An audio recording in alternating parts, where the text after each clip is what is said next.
vais faire une autre vidéo ce soir, après ma vidéo assez longue, au long cours. Une vidéo un peu plus personnelle. Je vais vous parler en fait d'une relation que j'ai eue avec une femme. Et je pense que je vais vous parler d'un moment où j'étais déjà en rétention séminale. C'était quelques années. Ça passe tellement vite, là, ça fait 4 ans et demi que je suis en rétention séminale. J'étais au début de mon parcours.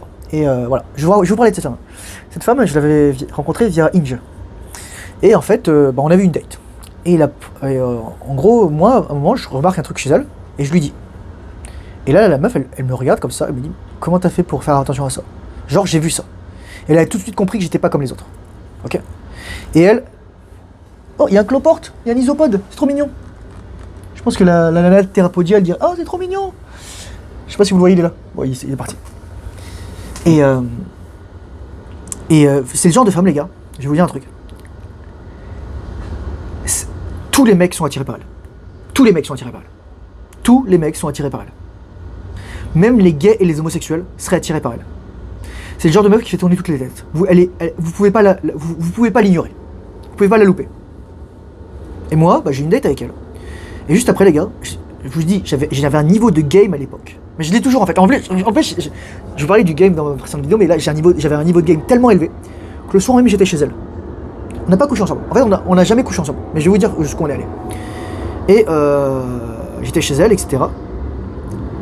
Et voilà. Et je me dis, et je vous dis toujours en fait, lorsque si une nana en fait, elle se donne tout de suite à vous, c'est un red flag. Et à un moment, je suis sur elle, on fait du R-sex littéralement. Et elle me dit, ah toi t'es le genre de mec, il faut un mot sécurité. Et elle disait c'était grenouille. Elle disait que c'était grenouille. Voilà, c'est moyen. Et à un moment, bon voilà, je la pelote, vénère. Et à un moment, elle dit, ah bah non, pas ce soir. Ou elle me dit non. Moi, je dis, ouais, ok. Et ensuite, elle me dit, vous savez ce qu'elle me dit? Je vous dis, les femmes, elles vont tout vous dire lorsque vous êtes un mec giga attirant. En plus, à ce moment-là, elle était déjà en état de transe, vous savez, elle disait comme ça, etc. Elle ne sait pas me regarder. Elle était en dessous de moi, j'étais sur elle, et elle était comme ça. Voilà. Et c'était un truc de ouf. Et à un moment, elle me dit, je voulais voir comment tu réagissais quand je te disais non. Les meufs, elles vont vous tester. Et en fait, pour moi, inconsciemment, je me suis dit, oh putain, ça c'est un red flag. Ça c'est un red flag. Parce que, en fait, ce que je me suis dit, c'est qu'il y a probablement il y a des gens, elle a accepté tout de suite. Donc pourquoi moi elle me teste? Je dis toujours, en fait, une nana qui vous teste, ça parle très rarement, sinon jamais de vous. Donc voilà. Donc on s'est but, etc. Patati patata. Et ensuite, la deuxième fois, elle est venue chez moi. Et c'était cool, etc. À l'époque, il y avait encore pas tapon, c'était sympa, etc. Et tout à coup, elle doit partir parce que bon, il se passe un truc et elle me dit, on se rattrape pas, etc.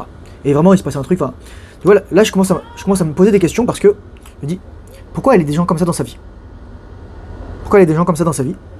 Et ensuite, elle me parle d'une de ses amies qui, elle était aussi un petit peu, voilà, son amie, elle était alcoolique, hein, voilà. Donc voilà. Donc vous voyez, il y a quand même des red flags qui commencent à apparaître. Et à un moment aussi, elle me fait, quand j'étais chez elle, je suis allé 2-3 fois chez elle, et mais étrangement, en fait, je me disais, je suis content en fait de pas avoir couché avec elle. Je vais vous le dire, les gars. Parce que j'aurais créé une dette, j'aurais probablement, regardez-vous les gars, j'aurais relapse à cette époque-là. Et j'aurais eu une dette karmique et j'aurais eu créé un lien d'homme, etc. Et inconsciemment, je savais que je fallait pas que je fasse ça. Pas forcément inconsciemment, mais je vais vous dire, elle s'est auto-sabotée et je me suis auto-saboté. Et c'était bien. C'était bien. Dans le sens où, heureusement qu'on s'est auto-saboté. Parce que je pense que, voilà, ça aurait été. Couchez pas avec n'importe qui. Voilà, enfin, je vous le dis vraiment, les gars. Et j'étais chez elle et à un moment, je l'avais contre le mur, etc. Et elle était comme ça. Et voilà, je la plottais, on s'embrassait, etc. Et donc pour se faire pardonner, en fait, que de ne pas avoir pu rester chez moi, parce que je pense qu'on aurait couché ensemble, en fait. D'ailleurs, c'est tellement mieux. Elle m'a fait à manger. Elle voulait se faire pardonner, elle m'a fait à bouffer. Je lui ai dit, les gars, les nanas, elles veulent prendre soin de vous. Elles veulent servir un homme qu'elles respectent. Moi, à l'époque, j'étais encore très immature. Hein. J'étais au début de ma rétention séminale, j'étais peut-être à 1 an, un truc comme ça. Et ensuite, voilà, c'est ça. Et moi, je l'appréciais beaucoup. Elle avait une belle personnalité. Elle était gentille, mais elle était très blessée. Et surtout, je vais pas donner son âge, mais disons qu'avant, j'aurais pas fait attention à ça, mais maintenant, je me disais, il y a un truc qui cloche avec son âge. Il y a un truc qui cloche. Et bon, voilà. On va dire qu'elle était au début, tournant trentaine, voilà. Et je vous dis souvent, trentaine, c'est Au moment, la nana, elle s'est bien amusée, et là, tout à coup, elle cherche un pigeon. Et moi, j'avais pas encore conscience de ça.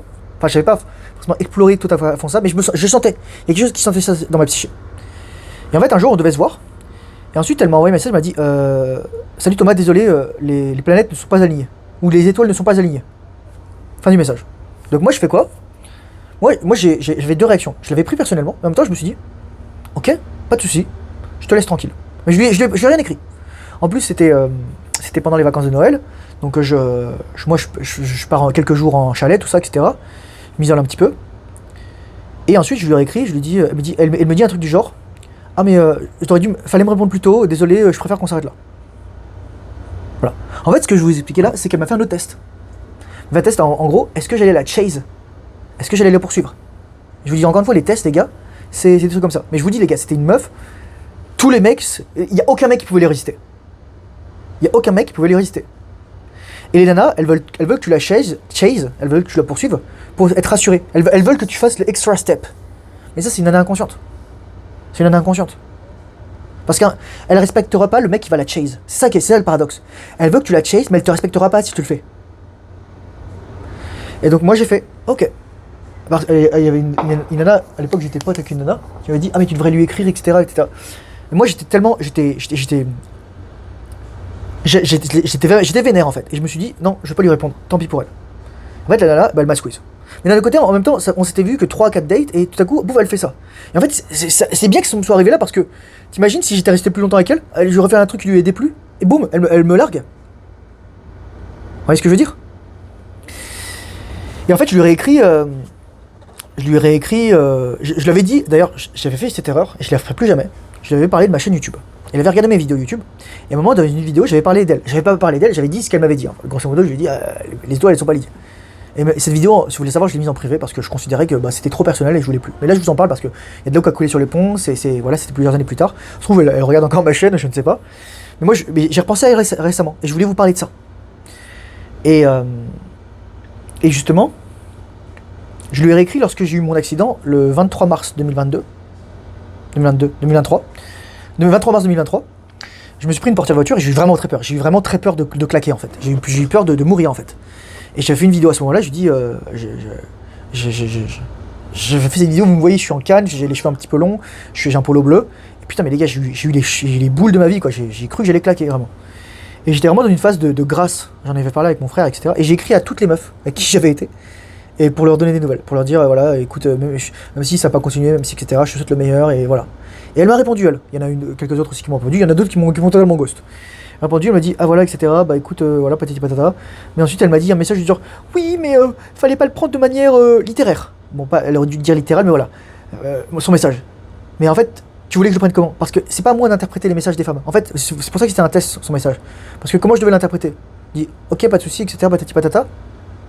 Mais en fait, voilà quoi. Enfin, je veux dire, peu importe.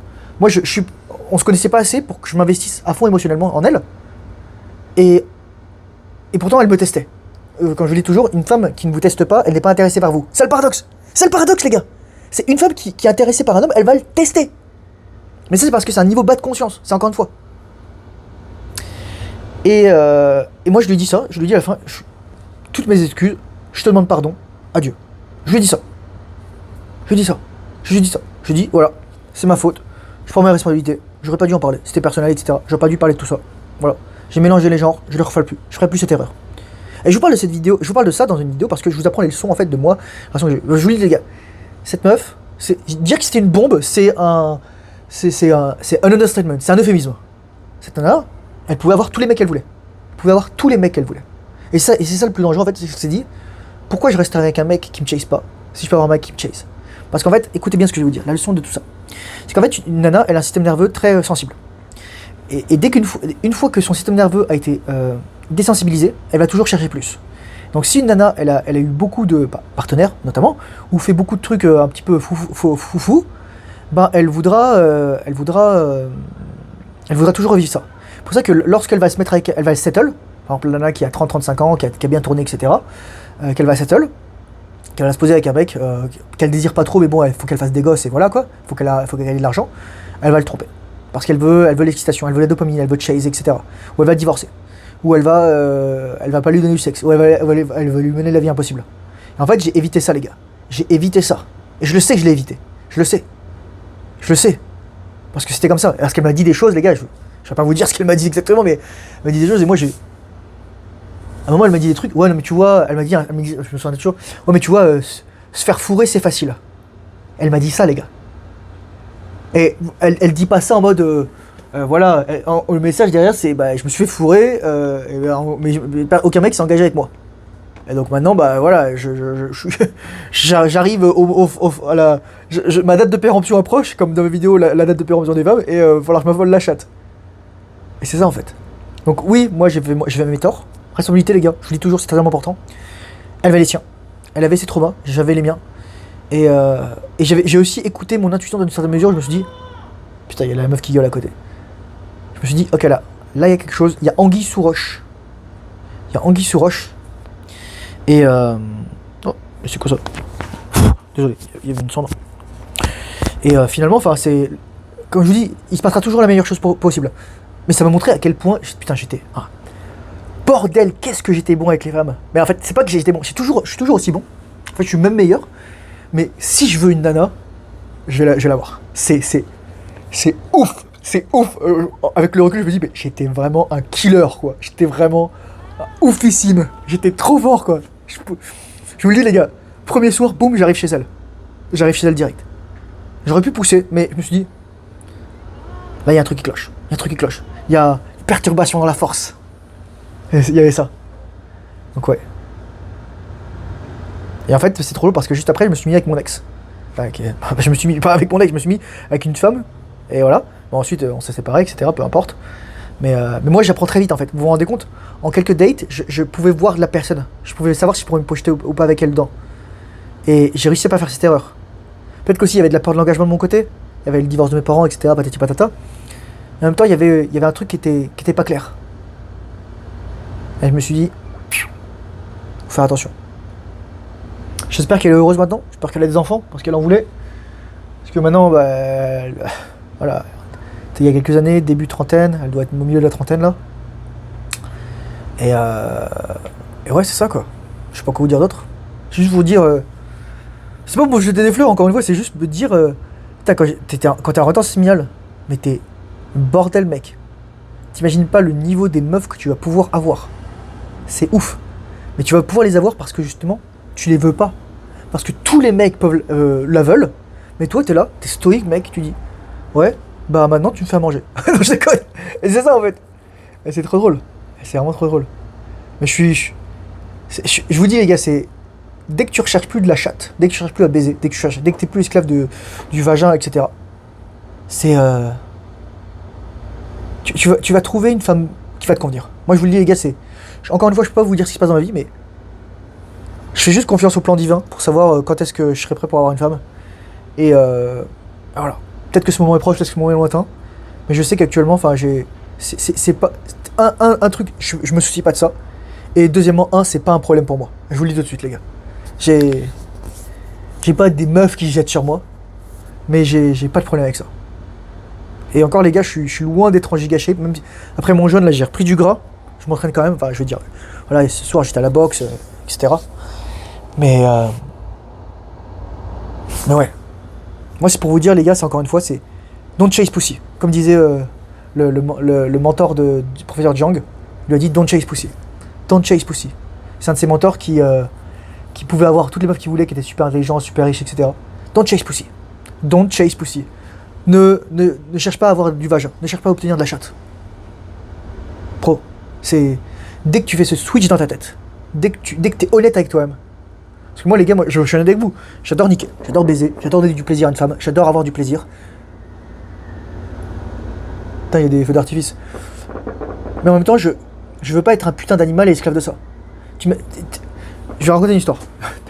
Avant, au-dessus de chez moi, il y avait des voisins. C'était un mec, une meuf, un grand mec et une meuf un peu dégueu, quoi. Alors, il était dégueu, le mec. Et un jour, ce mec, il est sorti en boxeur dans le hall d'entrée chercher des courriers. Donc tu vois, sa queue à moitié à travers son boxeur. Et tu sentais que ce mec, c'était le petit toutou de la meuf. Et qu'il lui donnait du sexe de temps en temps. Parce que moi, je vais être honnête avec vous, si j'étais avec une nana, on baiserait tous les jours. En fait, le problème, c'est qu'il faudrait nous séparer, quoi. Moi, je sais, quand j'étais avec certaines de mes ex, c'est on baisait 3-4 fois par jour. Et j'éjaculais pas, les gars. Et même quand j'éjaculais, enfin, j'étais 3-4 fois par jour. Mais quand j'éjaculais pas, boum, voilà, c'était des heures. Mais justement, c'est pour ça, c'est que ce qui va créer le désir d'être ensemble, entre un homme et une femme, c'est aussi l'absence. C'est aussi la séparation. C'est aussi le fait d'être capable de prendre ses distances, de laisser les gens vivre, de laisser les gens respirer. C'est pour ça que moi, j'ai jamais été comme les amourettes de lycée ou d'université, etc. Où les mecs ils se tiennent tout le temps la main, ils sont tout le temps ensemble, ils sont tout le temps collés l'un sur l'autre. Voilà. Donc c'était ma petite diatribe. Je lui souhaite le meilleur à cette femme. C'est une femme bien, franchement. C'est une femme qui était. C'est vraiment. Elle avait un bon fond. Je sais qu'elle avait un bon fond. Mais je sais qu'aussi qu'elle avait. Elle avait la tentation. La tentation de. La tentation de l'attention. Parce que l'attention masculine, c'est de l'héroïne pour les femmes. C'est de la fucking héroïne. C'est une giga-drogue. Giga-drogue. Sur ce, j'espère que cette vidéo t'aura éclairé. J'ai pas donné beaucoup de détails, mais je voulais juste aller la subscientifique moelle, te dire ce qui s'est passé. Je te souhaite une bonne soirée. Courage, force, honneur, bonne rétention, discipline, fait très difficile. Surtout que tu n'as pas envie. Je te dirai dans une prochaine vidéo. Alors, bye bye.